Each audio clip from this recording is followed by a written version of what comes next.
കോതമംഗലത്തിന്റെ കോട്ട തിരിച്ചുപിടിച്ച UDF സ്ഥാനാർത്ഥി ഷിബു തെക്കുംപുറം. തുടർച്ചയായി 2 വട്ടം നഷ്ടപ്പെട്ട UDF കോട്ട തിരികെ പിടിച്ച ഷിബു തെക്കുംപുറം എറണാകുളം ജില്ലാ UDF തൂത്തുവാരുന്നതിന് ഒപ്പം നിന്നു.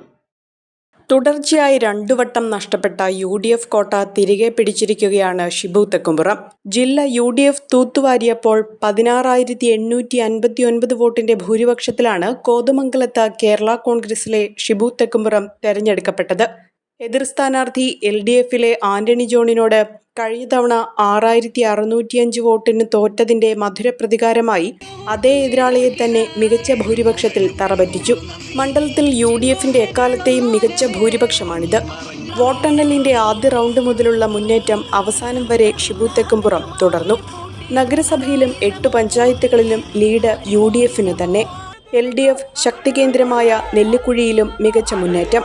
ആന്റണി ജോണിന്റെ സ്വന്തം പഞ്ചായത്തായ വാരപ്പെട്ടിയിലും ഷിബുവിന് ലീഡ്. പോസ്റ്റൽ വോട്ടിലും മുന്നിലെത്തി. NDA സ്ഥാനാർത്ഥി അജി നാരായണൻ 7,046 വോട്ട് നേടി കഴിഞ്ഞ തവണത്തേക്കാൾ നില മെച്ചപ്പെടുത്തി.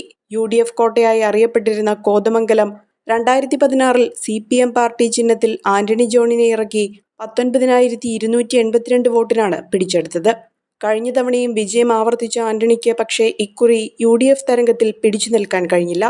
ഒരു കുടുംബത്തിനാവശ്യമായ എല്ലാ വസ്ത്രങ്ങളും ഹോൾസെയിൽ വിലയിൽ ഇപ്പോൾ സ്വന്തമാക്കാം. ഇന്ന് തന്നെ സന്ദർശിക്കൂ A1 textiles, Nehru park, Muvattupuzha.